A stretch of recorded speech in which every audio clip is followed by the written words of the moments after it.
Welcome to Your Next Mission podcast with the 12th Sergeant Major of the Army and co-founder of the American Freedom Foundation, Jack L. Tilley.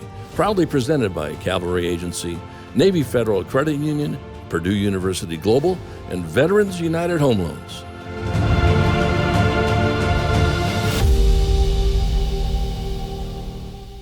Good day out there, veterans and families. Welcome to Season 2 of Your Next Mission podcast, a program initiative of the American Freedom Foundation.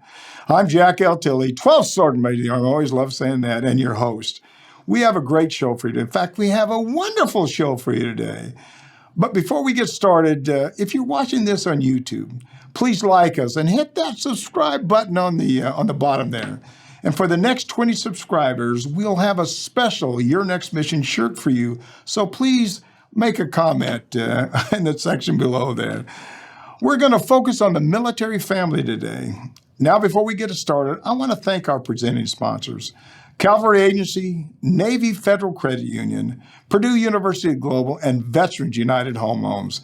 They love our veterans and families, and like I say every week, we love them too.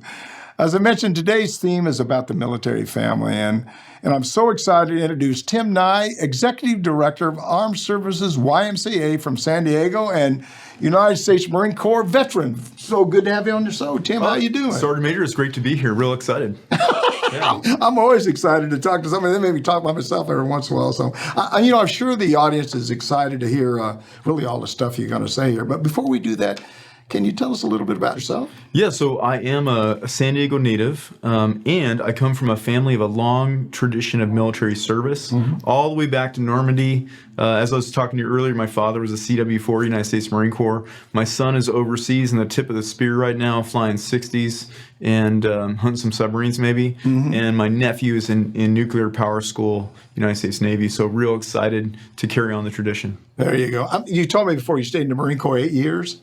8 years, and to be honest, not long enough. Yeah. I go back tomorrow. The difference is I don't have that 32-inch waist and the the big shoulders like I did in the past. So I got to keep it in reality. Well, I never had that 32-inch waist, and I never had the shoulders. I've always been a little short, dumpy guy a little bit. But but as veterans, we never stop serving. No, that's for sure. Doggone sure. That's why I love the title of your show, Your Next Mission. It's so fitting, I think, for military service and veterans. And I'm so happy to see those sponsors involved, all great companies supporting something really good. Yeah. You served, like I said, you served 8. I served 36.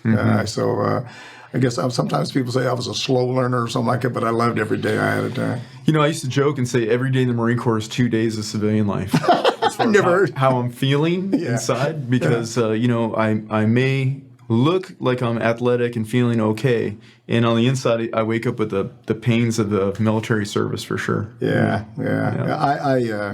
I do too. I still get up. You probably exercise. We'll get into the show in just a second, but do you exercise? You still exercise or get up and do PT? I do, and it's not your normal exercise. I need some support from a trainer, and I just finished, another spine surgery. So 3 spine surgeries since I left the service. Yeah. But when I was young in the Marine Corps, we didn't think about being 40 or 50 or 60. We were just in the moment. But thankfully, I would go back and do it all again tomorrow, just to serve the country. It's really funny. I just want to keep talking to you because you're so interesting to talk to anyway. But I think I went from 17 to 55 just like that. I wouldn't doubt it. Actually, based on what the stories you were telling me, you were in some positions making some very serious decisions for our military members, and those decisions affect those families. Of course, so it's a lot of responsibility, and that can weigh heavy on your heart. Yeah.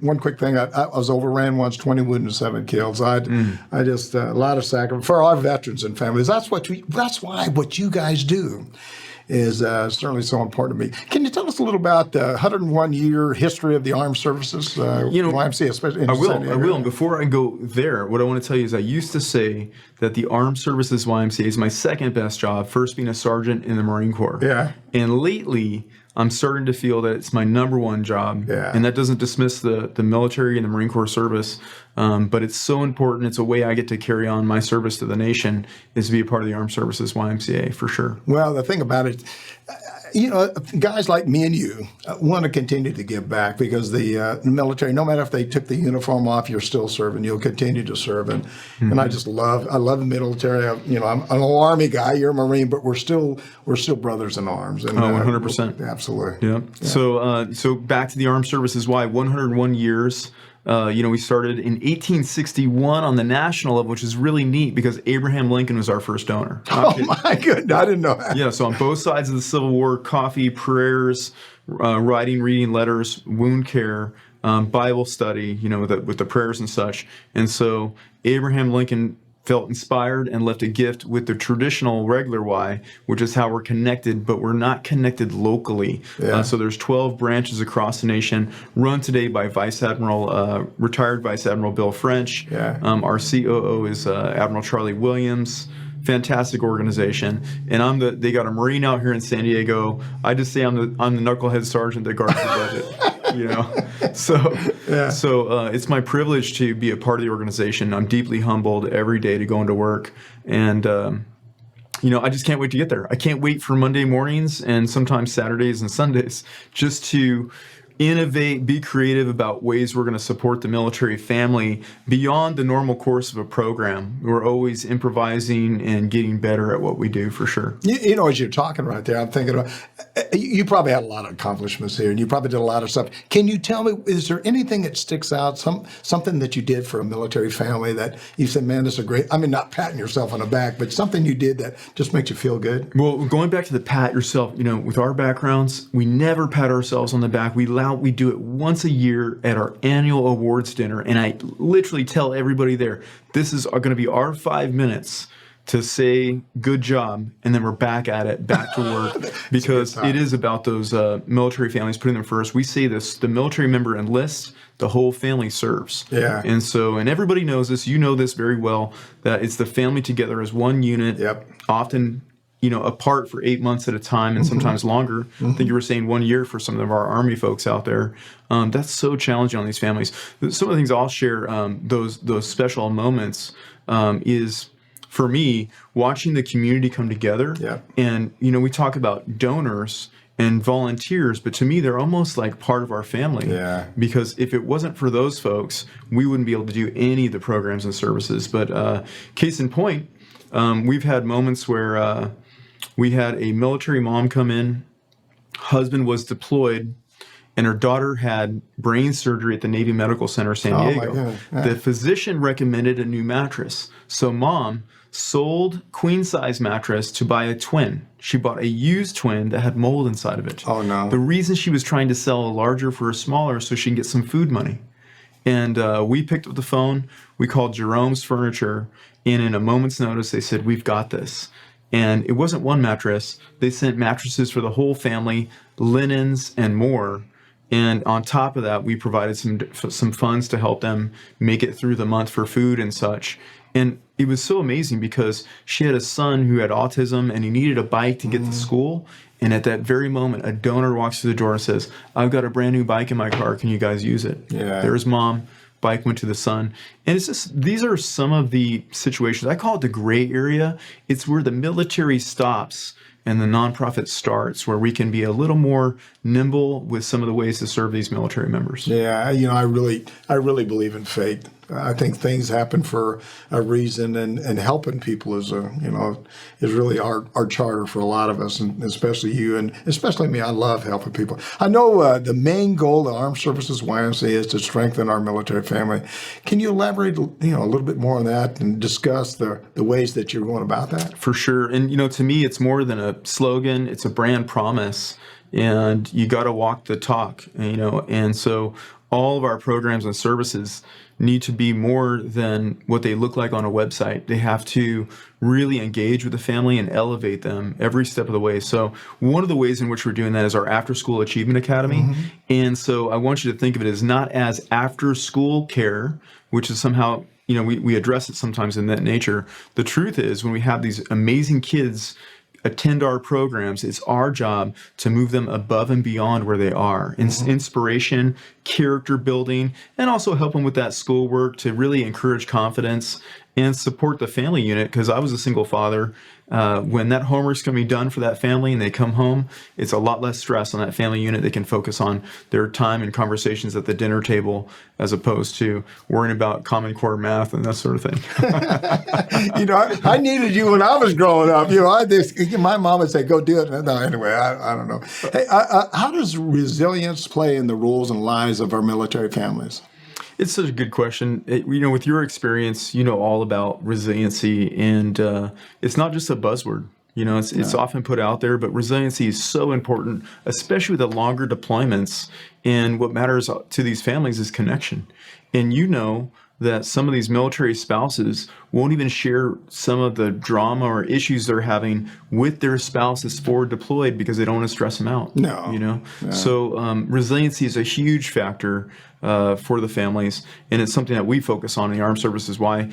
One thing I'm really excited about is our Horse of the Sun Ranch that we have up there. It's in Pine Valley. It's 50 minutes from Mission Valley, but it's 33 acres, 11 horses, a place for respite, a place for families to go. And now they can take off their mask and really enjoy their family time with pony rides, archery, leathercraft, state-of-the-art laser tag, which the kids love, and even our service members love that as well. I don't know if I could do that. Yeah, well, we just you and I stand at a distance and order people and go in there and take care of that. Yeah. But it's really a great place for families to have that time together and really have some rest time. But resiliency is a huge factor for our families for sure. I got I guess because I'm old, I always have stories there. So I was in the Sergeant Major's Academy. My wife had an accident. She didn't tell me. And so I was talking to my company commander, and I said, sir, just checking in. He says, yeah, how's your wife doing? I said, what do you mean how's my wife doing? Well, you didn't know she had an accident? No. So, I immediately called her. And I says, Gloria, do you have an accident? Oh yeah, it's no big deal. Well, it was a big deal. She stopped on the highway. It was realized she was up in Kentucky. She stopped on the highway, and she was going to get out to help somebody, and the lady in front of her stopped also. And when the last lady got out of the car behind her slid and hit her through in her ditch. Oh my goodness. Oh my. Oh yeah. Yeah, that's crazy. Yeah, it's the military family is so important, and they're. It's so many things go through that. I don't know if I could be a military spouse with the kind of stresses that they go under. But absolutely, as a young Marine enlisted, I can relate to what an enlisted member goes through. At least back then, because today I think the deployments are even longer. Yeah. However, I can never relate. I can empathize what it is to be a military spouse. But, the reality of things is it takes a special person to serve our country in that way, to handle that family. So the resiliency is a factor. Postpartum depression, anxiety, all these are huge factors. As you know, we do a community food distribution at the Armed Services Y. And during COVID-19 especially, we were serving roughly 4,000 families a month. Oh, my goodness. It was just extreme. Yeah. And there was a lot of anxiety and a lot of stress. And today it's more normalized, and we're very, very efficient in how we do it. But the goal of that program is not to grow that food line. It's to provide resources to that family, which in the future will be cost-effective childcare. Yeah. And other resources, job placement, education, anything we can do to get those families out of a food line, because that's not our goal. I'm the former chief operations officer at Feeding San Diego. I know how to do it. I could have food distributions throughout San Diego and raise a lot of money and funds trying to support these military in that way. But that's not our goal. Our goal is to elevate and strengthen those families and to give them all the tools.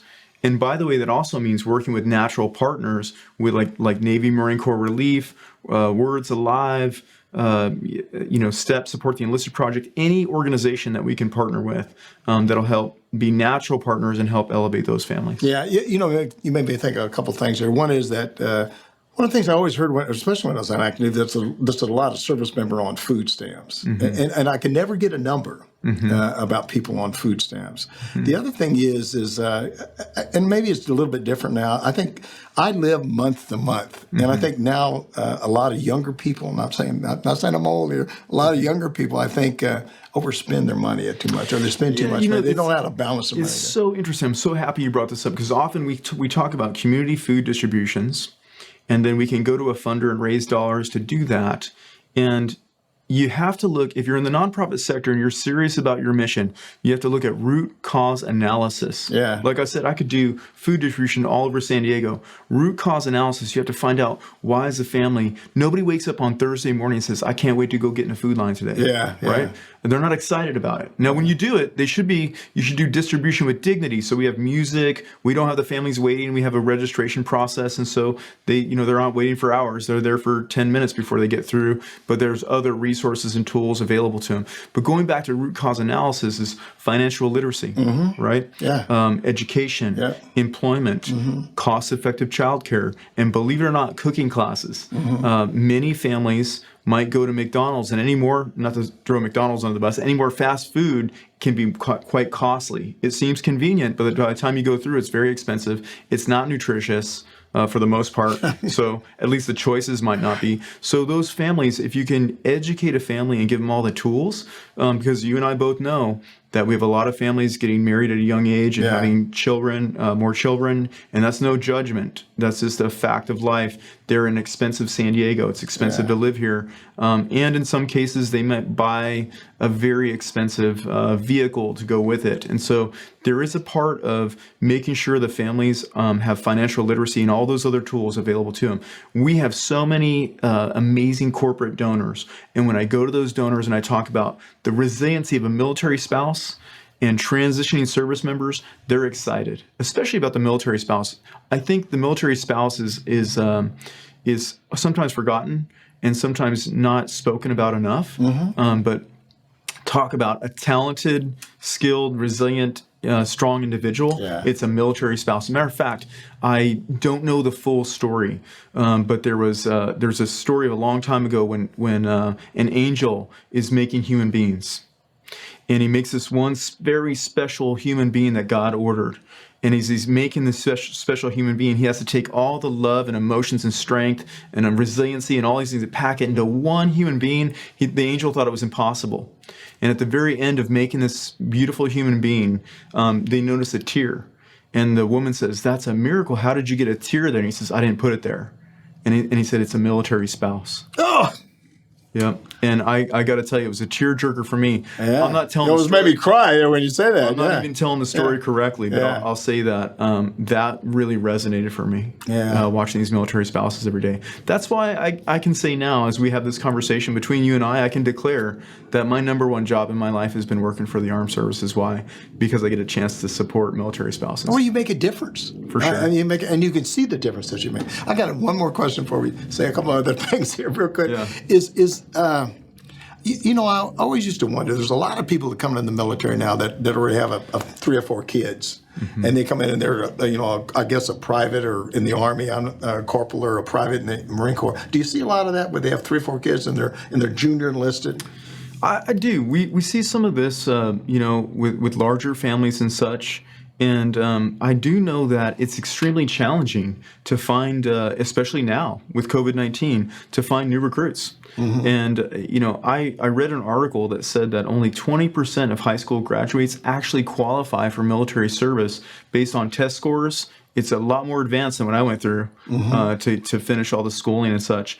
And I don't even think it's that high. I think it's really, Yeah, I mean, I think 2 or 3 out of 10 or something. The sentiments in the country and physical shape and the ability to do all the, pass the PFT and the PRT.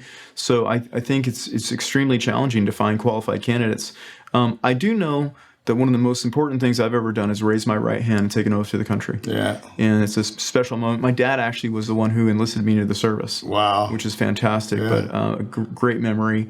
But for me, finding qualified candidates, I think the Coast Guard's short 1,500 right now. Yeah. And that's a lot for the Coast Guard. U.S. Navy, same thing. So we've got to find folks that are feel the call to duty.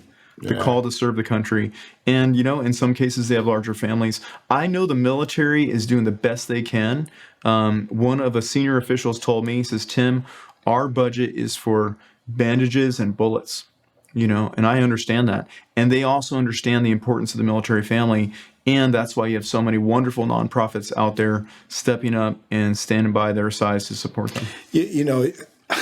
I could probably talk to you for hours about this. You know, when they start making cuts, they always start cutting family programs in the military. Because really, I mean, let's be honest about one thing. The mission of the United States military, all services, is to fight and win our nation's war. And, that's the way it is. And sometimes they do cut family programs that they should never cut. So we're talking with Mr. Tim Nye, Executive Director at the Armed Services YMCA in San Diego, and you're listening to Your Next Mission podcast with me. I always love to say with me, Jack L. Tilley, 12 Sergeant Major. I tell you what, Tim has got me so pumped up today. I don't know what to do.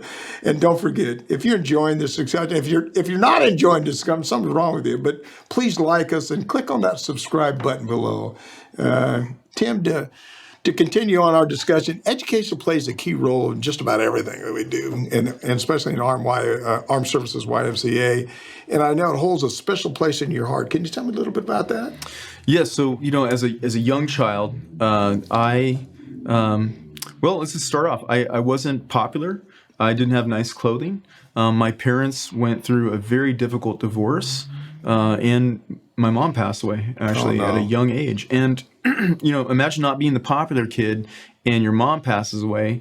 And on top of that, and I don't know why, they announced it on the loudspeaker at my school. I had when your mom passed away, they announced it on the loudspeaker? They did. She was a member of the PTA. And for some reason, they shared that information. And like I said, very difficult times. My test scores weren't that good. I remember a teacher, I remember kids teasing me on the field, as we went to recess and such, packs of kids. And, I'm getting in fights and that sort of thing. And ouch. Yeah, that's when I became a Marine, I think. That's for sure. And my dad, God bless him, he'd say things like, he'd scold me for getting in a fight, and then he'd say, "Did you win?" Yeah. And as a young man, it was very confusing. And I love my dad today, so no judgments there, but it was a hard time in my life. And, with all the kids, and then the teacher would send me off to the library. And I'd sit in the library for the entire day, not doing schoolwork, not doing anything, just looking at photos and slides of sharks and bees and that sort of thing. And finally, there was a little old lady. Now, I say little old lady, she's probably only 40 years old. Because remember, I'm in second grade. Yeah, you're not very, yeah. Yeah, so there she was. And what she did was she sat with me during recess and after school, and she'd help me read. She'd help me do my math homework, and she'd give me a little bit of popcorn. And I'll tell you today, if I knew her name, or I knew who she was, I'd erect a statue for her. Because all I needed was a little bit of love, a little bit of compassion, and somebody that believed in me. And it was just phenomenal. And so that's where the After School Achievement Academy came to my heart, because I want these military kids to understand that they're special and that it's more than just babysitting or watching them. We're embracing them as amazing human beings that can do whatever they want in life. A lot of times kids don't say, well, my dad and mom are deployed, so they're serving our country, and that's important. Yeah. The kids usually think in their mind, hey, it's my birthday today. If my dad really cared about me, he'd be here. They're not thinking, it's my birthday and it's okay because my dad's overseas. Mm-hmm. And oh, by the way, they may say, it's my birthday, I wish my dad was here, and I hope he's okay. That's a heavy burden on a child's heart. Not to mention the veteran who has PTSD, mm-hmm. and the child trying to be the caregiver at 8, 9, 10 years old. Yeah, because they take it on for sure. Yeah, it's interesting just to listen to you talk how close our lives parallel. I mean, I grew up. I was not a good kid, and I struggled with some stuff. And the last I've told a lot of people this story. But the last 2.5 years of my life, I lived in a duplex. Mm-hmm. It was a 1-bedroom, 1 kitchen, 1 front room, but it was me, my mom, and sister. So I ended up living in a laundry room. I had a bed that'd fold open, and I could just big enough to get in the laundry room, and I'd pick my feet up and close the door, and at 3 shelves, I'd put my clothes on a little vent, I'd look out. Mm-hmm. But just looking at you, I mean, you really, quite frankly, you motivate me, because it's not where you start in life, it's where you finish. And you ever, one last thing, I know you, yeah. but it's, if you could go back now and say, hey, look at me, I'm sure you don't want to do that, but do you ever go back and see people that maybe you haven't seen in a few years, say, and talk to maybe class reunions or something? Not in a while, but I'm connected on social media with a few of those folks. So is everybody else. Yeah, right. And what I'm going to say is, for the folks listening today, you want them to subscribe and share and like, and they should. Yeah. Because I think a lot of your listeners, if not all, can relate to just what you and I are talking about. Yeah. Everyone's got challenges. Everyone's got something going on. And the reality of things is, you became a sergeant major, 36 years, United States Army. And, I am very blessed and fortunate. I don't know how I got my position, but I'm executive director, right? So I think part of it is luck, part of it is sheer will and driven, but we all have that not good enough shadow. Yeah. That part of us that, and even today, when I wake up on some days, I'm like, wow, how am I feeling? And that's a struggle for veterans today too, especially with their transitions. And we know that these kids have it, the moms have it, the spouses, the military members all have this. And so that's part of strengthening that military family, is to meet them where they're at and do our best to inspire them to a new level, especially those kids. Yeah, I always talk about the circle of life. Mm-hmm. You got to keep stepping in another circle. And I think what I did, and what you did too, is you kept stepping forward in life. Mm-hmm. You kept moving forward.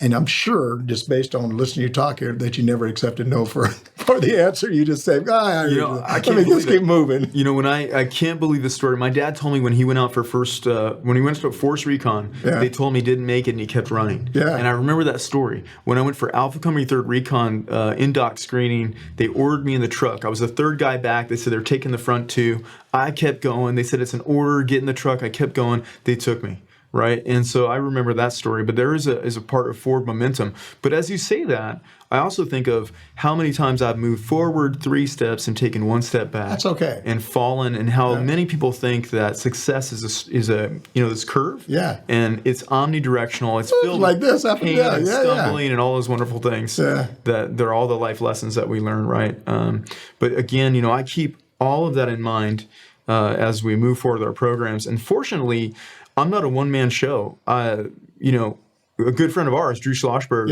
I shared with him, the secret to our success is we have 5 executive directors, not 1. Yeah. Our titles are only for the outside, and our staff are passionately driven to do our programs and services. And like I said earlier, I'm the knucklehead Marine that guards the budget. So that's the good news. And I get the fortunate, time to sit here with you and do this podcast. But the reality is the strength of who we are, the strength, they say, I want to remember the book. It's a Circle book. It's with Phil. He was the Lakers head coach. I'm trying to remember his name right now. Phil Jackson, wasn't it? Phil Jackson. Yeah. And he said the strength of the pack is the wolf, and the strength of the wolf is the pack. Yeah. And that's how it is at the Armed Services Y, for sure. Oh my goodness. I could probably talk to you for all day. And let me real quick. Do you have a website? We do. So folks that are interested in volunteering, learning more about the programs and services, making a small donation, can go to asysd.org. Again, it's asysd.org. That'll go right to the San Diego location. But I encourage them to come visit us or watch our videos if they're inspired by this podcast as well. Well, look, one thing about that is just don't talk about taking care of people. Take care of people. And my good friend Tim, we are good friends now, is doing what he should be doing. So let's take a quick break and we'll be right back. You're watching Your Next Mission podcast. You're watching Your Next Mission, proudly presented by the Cavalry Agency. They help brands dominate no matter their size. Ideas, strategy, action. This is Cavalry. Learn more at cavalry.com. Navy Federal Credit Union, the most trusted credit union owned by members of the military community, serving all branches of the armed forces and their families. Their members are the mission. Learn more at NavyFederal.org. Purdue Global, providing affordable online education for hardworking adults. Learn more about a personalized, innovative, and world-class education at purdueglobal.edu. Veterans United Home Loans, the #1 VA lender for 5 straight years. If you're buying, they're funding your dreams.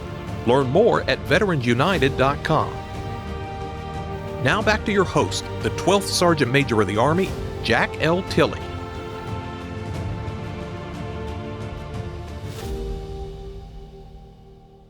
Welcome back. I'm the 12th Sergeant Major of the Army, Jack L. Tilley. We're blessed to be here today with Tim Nye, Executive Director of the Armed Services YMCA in San Diego. And I want all the listeners to reach out to me directly. Tell us about your transition. tell us what topics do you want us to cover on the show? I tell people all the time, this is not our podcast and my podcast. It's your podcast. We want to know what you want to have on the show. You can call or text me at 844-424-1134, and I'll actually reach back out to you. I'll contact you. Or you can send me an email at smatilley@yournextmission.org. Okay, let's pick it up where we left off.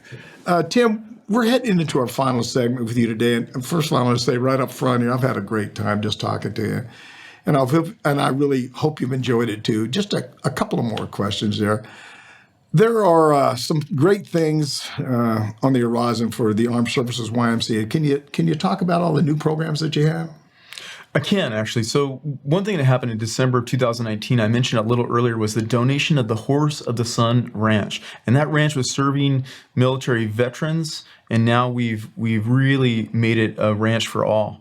When Mr. Jerry Hall made that donation, it's the Armed Services Wise Ranch on paper, as far as title, but it is a ranch for all. When I say that, active duty military, the families, our veterans, first responders, teachers, everyone in the San Diego community, I want them to come and enjoy that ranch. Oh, wow, yeah. Yeah. Yeah, absolutely. Do you get a lot of active duty? Do you get more active duty or veterans, or what kind of mixture do you get? As an organization, we're probably 99.9% active duty military. That's our charter. That's what we're serving as our active duty military members. Yeah. All of that said, we partner with many nonprofits that are serving veterans, that are out there at the Horse of the Sun and in other locations as well. And we as an organization, we don't like rules. And I say that because it's very important to my nonprofit colleagues.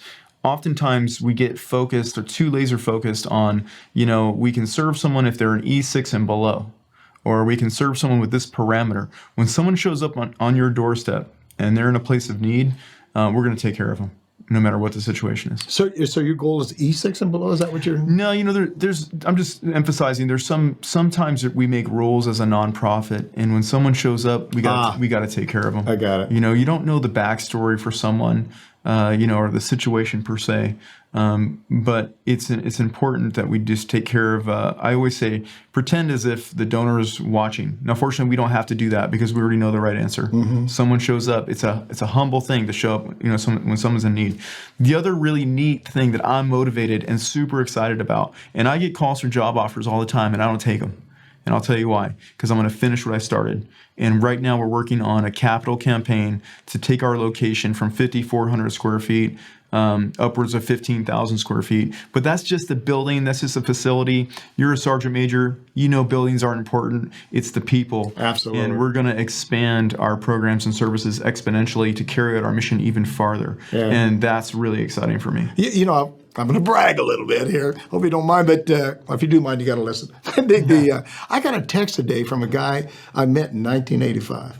And you really don't. I guess as you get a little bit older, you don't realize the people you make contact with and the people you assist and help. And so the kind of impact that you have, you really sometimes probably don't know the impact that or the changes or the help that you give people, I guess. I say that to my staff all the time, that they'll never know the difference they made in the world. They just won't, because what they do for a young child today, that child may go off and be a sergeant major in the Army. And then that person will affect so many other lives. And so for me, the small things that we do each and every day, and you know this too, it's like a ripple effect. I go to Starbucks, so I have a habit of doing this. So if you're watching now, find me and go to Starbucks. You get a free Starbucks? I will buy the person's coffee in front of me all the time, and they're shocked that someone bought them coffee. Yeah. But I do it because it's a chance for me to meet someone new and just have some gratitude. Yeah. And you don't have to serve in the military to serve our country. Yeah. You can serve our country by honoring those veterans that did serve, by going to college or whatever it is, living your dreams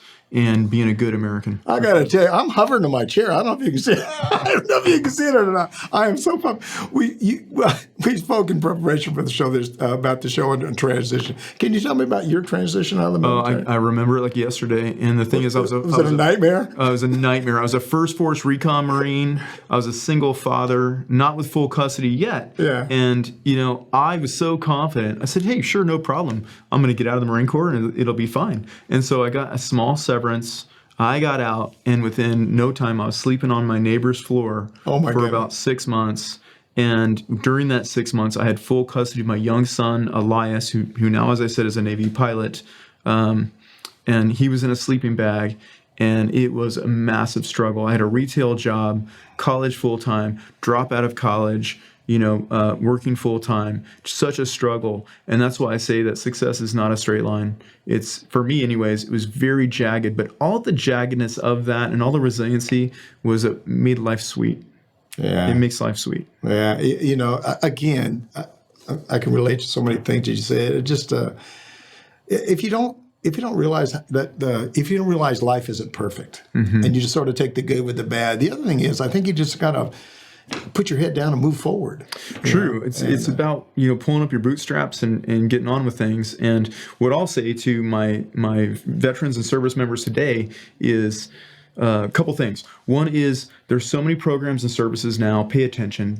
A lot of the military members get now, I think 70%. They're young, and so their minds aren't always focused, and they can reach out to a mentor. I had all the opportunity to talk to my platoon sergeant and my platoon commander, both of which were super supportive. But as a young Marine, I didn't do it. Yeah. And going back, that would have been my number one thing to do, is reach out to them and just have that conversation. The second thing is, if you're a veteran, I guess why didn't you do it? I had a lot of shame around being on frequent deployments and leaving my son. I wanted to be with him. And also I had a small injury that turned into a larger injury, 3 surgeries today. But I think I didn't do it because I was just determined to get out, and I was overly confident about getting out. Today, fortunately, we have a lot more programs that are out there for transitioning service members. One of my concerns is the veterans, those veterans who didn't land on their feet, today. Hopefully they can watch this now, and they can reach out to me or anyone for that matter. I make it a habit in my life to support anyone and everyone that reaches out to me. If you ask me for help, I'm going to do everything I can to elevate that person or pass them on to the person who can, for sure. Yeah, again, it's oh man, I'm just so pumped. I'm glad there's people like you, because I'm the same way. I mean, I want to help as many people as I can. I tell people, God put you on there God put everybody on this earth to do something special, to make a difference. And what you guys are doing is making a difference. There's no question about that. And I just, I thank you, not just from me, really from, now I know, don't be offended, from all the Army guys here. Yeah, for sure. Yeah, absolutely. All the Army guys, but thank you for what you're doing. It's a big deal, and you're making a difference. And again, for you and all the people that are associated with YMCA, you're making a great difference. Any final thoughts? Anything you want to? Yeah, I mean, I would say, my final thought is that I stick with, and this is, I always say, what does your tombstone say? Or what's your legacy? What are people going to know you for? Or in your final days, not even the other people, on your final days when you're having that final moment, when you reflect on your life, what does it look like? And for me, just like yourself, I want to be able to reflect back on the lives that I helped and the lives that I've saved. Yeah. And we do that through others, whatever it looks like. If someone's watching today, they want to learn more about the Armed Services Y, please go to asysd.org. Again, asysd.org. We're obviously kindred spirits. You said earlier, brothers, for sure. That's right. Just one has 36 years, one has 8 years. You quitter. Right, exactly.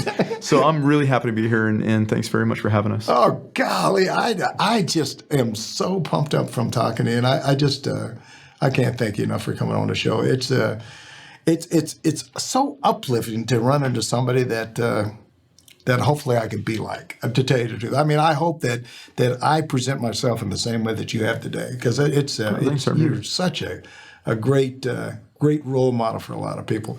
And I can't believe I have so much fun here. I don't want to stop, but I'm going to have to stop. Thanks to Tim Dye, and I'm Jack L. Tilley, 12th Sergeant Major of the Army, and you've been listening to Your Next Mission podcast. And thank you for listening today. Please visit our website on yournextmission.org and leave me a review. Hopefully now it's a good review, but if it's a bad review, I can take that too. I'm a big guy. You can also visit our partners there who can provide you with so many services that will assist you in your transition from the military. Also visit our corporate partners and see all the jobs that are available for you. We want to try to put as many veterans to work as we can. And please know we want to assist you in any way that we can. Just like Tim. Tim wants to assist you. I want to assist you. But you got to talk to us. You got to tell us what you want. Please follow me on all the social media pages. I never thought I'd ever say this in my entire life: Facebook, Twitter, Instagram, YouTube, and LinkedIn. And if you enjoyed if you enjoyed this discussion, I hope that you did. But if you enjoyed this discussion with Tim, please like us and click on that subscribe button below. Now, remember, if you want to get that free T-shirt, leave some information so we can send you one. As I said earlier, we have a very special Your Next Mission T-shirt. The next 20 subscribers, you can get one. So please, again, leave that comment below and give us your address or whatever so we can help you out. Don't forget, we want to hear you. Please leave me a message or send me a text at 844-424-1134, and or send me an email at SMA Tilley at yournextmission.org. And here's what will really surprise you. I'll actually contact you back. It'll be me. I'll call you or talk to you, but let me know. Thanks again, Tim Nye, for being with us today. It was great having you on the podcast. No question about that. And I want to leave you with 3 things to remember. We're dedicating season 2 of Your Next Mission to all of those veterans and family members who struggle with mental illness, which so often has led to someone taking their own life. And I've told this story, and I'm going to tell it again, probably tell it all year. I've had 2 friends of mine, and probably in the last 6 months, that have committed suicide. Please reach out to somebody you haven't spoken to in a long time and just check on them, see how they're doing. I always call it a buddy check. You can call it whatever you want, but talk to them and see how they're doing. And that'll mean a lot. And, just check on them, see how they're doing okay. Not just the veterans, the family too. Second, I just like Tim, I'm proud to serve in the military. And I'm proud of every day I served in the military. And so for you people that are really pumped up about being in your service, where you're at. I wear my Army hat. I wear it just about every doggone day, but I'd like you to wear that hat on Fridays. And here's the kicker. You can send me your photo. I'll put it on my social media channels. And, it's together we can we can do anything. We're a family. We can help people. We can do the kind of things that, people probably just don't understand about the kind of challenges that we go through. And I want to encourage, all of you to do all you can to help. The last thing, I want to encourage everyone who's listening to reach out to your neighbor. Offer a smile or just really a helping hand. Together, let's try to bridge that, that divide that has affected so many of us. Again, thanks for listening. And thanks to Cloudcast Media and, of course, our 4 presenting sponsors: Cavalry Agency, Navy Federal Credit Union, and Purdue University Global. And of course, Veterans United Home Loans. We appreciate all that you do for our military. And just like always, see you on the high ground. Hooah! You've been listening to Your Next Mission, brought to you by the American Freedom Foundation. Learn more by visiting yournextmission.org.